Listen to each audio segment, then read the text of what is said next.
আল্লাহ হেফাজতের মালিক হেফাজত করেন যে কোনো ওসিলায়। আমি গোপালগঞ্জের কবির হোসেন মুন্সি, জনতার নাম দেওয়া নৌকা কবির। সত্যের নবীর কিস্তে মাথায় কিছু সত্য কথা বলে যাই। আমার মনে হয় পুরা পরিবার একদল করা ঠিক নয়।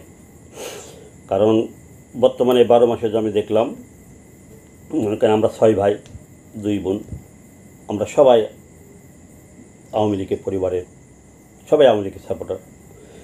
কিন্তু আজকে যদি আমরা কেউ বিএনপি, কেউ জাতীয় পার্টি, কেউ জামাত, বিভিন্নভাবে সাপোর্টার থাকতাম, তারপর আজকে আমরা বিপদে পড়তাম না।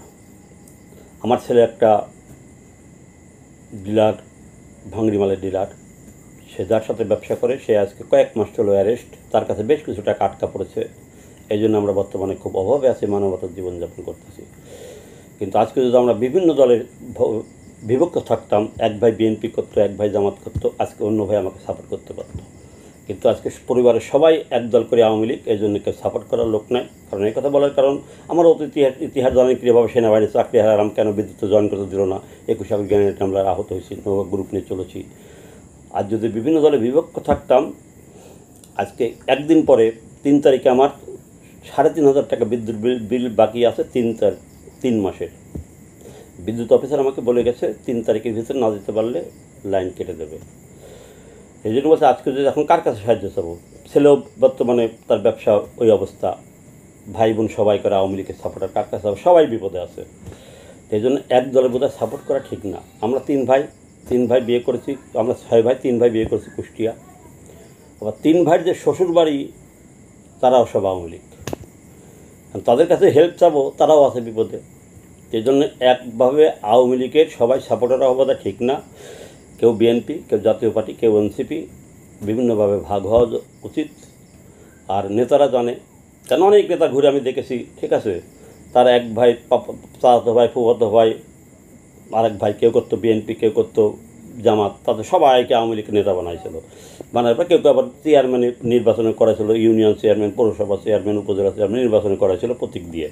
করানোর পর আজকে তাদের কর্মীরা সব ছিল ওই রকমই, ঠিক আছে। আজকে তারা কেউ নাই। আর ওইসব নেতারা জানে, যাদের সাথে পরিচয় আছে, যে আমরা বেঈমানি করতে পারি, আমরা মুনাফিকি করতে পারি, কিন্তু কর্মীরা কখনো বেঈমানি করে না, মুনাফিকি করে না। এই জন্য আমরা যদি না খেয়ে মাইরেও যাই, ঠিক আছে, যতই বলি, এই যে আমরা আজকে ধরেন আমার মা, আর দাদা ভাই সহ আমার নাতি যারা আছে, তাদের দিয়ে জয় বাংলা বলাচ্ছি বলে পাগল যাই, এরা জানা যে এরা না খেয়ে মরে গেলে পরে যতক্ষণ দিয়ে জীবন থাকে এরা জয় বাংলা বলবেই। এই জন্য আমরা যত বিপদেই থাকি, আমাদের কেউ সহযোগিতা করে না। তাই আমার মনে হয় আগামীতে আমাদের ভাবতে হবে যে সবাই এক দলে থাকা ঠিক হবে না, সব ভাগ হয়ে যেতে হবে, যাতে বিপদে পড়লে এক ভাই আরেক ভাইকে সাপোর্টে করে নিতে পারে। কারণ বর্তমান আছে এই নীতিতে চলতে হবে, অতীতের নীতি বাদ দিতে হবে, যে পুরা পরিবার একদল করতে হবে। এখন আমার মনে করি বাচ্চা ছাড়া আওয়ামী লীগ করেছে, মুক্তিযুদ্ধ করেছে, তারা আওয়ামী লীগ করতো, দাদারা আওয়ামী লীগ করতো, আমরা আওয়ামী লীগ করছি। পরিবার সূত্রে আওয়ামী লীগ হয়ে আজকে আমরা কঠিনতম বিপদে পড়েছি।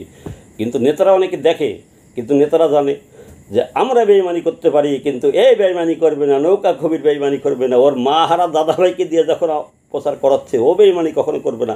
ও যেভাবে ও ঘাস খাক আর পাতা খাক আর লতা খাক, যা খাক ও জয় বাংলা বলবেই। ওকে সাপোর্ট করা মানে ওই টাকাটা আমার নষ্ট হবে। এই জন্য আমাদের কেউ সাপোর্ট করে না। তবে যাক, আগামীতে ইনশাল্লাহ আমাদের ভাবতে হবে যে এক দল আর করা যাবে না, দলে বিভক্ত করতে হবে। কেউ জামাত করতে হবে, কেউ বিএনপি করতে হবে, কেউ এনসিপি করতে হবে, বিভিন্ন দলে ভাগ হয়ে যেতে হবে। এইভাবে করা যাবে না। এখন আমরা দেখি সামনে একটা বৈঠক করবো, পরিবার বৈঠক করে কে কোন দলে যাবে, সেইভাবে আমরা ভাগ হয়ে আলাদা ভাগ হয়ে যাব।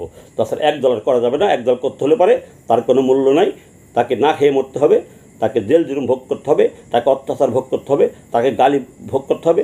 অন্য কেউ তাকে সহযোগিতা করতে পারবে না। যে সব দলের লোক এক পরিবারে আওয়ামী লীগ হয়, তার ভুক্তভোগী আমি, জনতার নাম দেওয়া নৌকা কবির। অতীতে আন্দোলনে সংগ্রাম করেছিলাম, সুদিনের মূল্যায়নের মূল্য খেয়েছিলাম, আবার দুদিন এসেছে, আমিও আছি, আমার নাতিদের নিয়েও আছে, ছেলেপেলেও আছে, সবাই আছে। এখন এই ভুল বোধহয় আর কেউ আমরা করবো না। আগামীতে বোধহয় আমাদের চেঞ্জ হয়ে যেতে হবে। সবাই ভালো থাকবেন, সুখে থাকবেন, হেফাজতে থাকবেন। আল্লাহ হেফাজতের মালিক, যেভাবে হোক হেফাজত করবেন।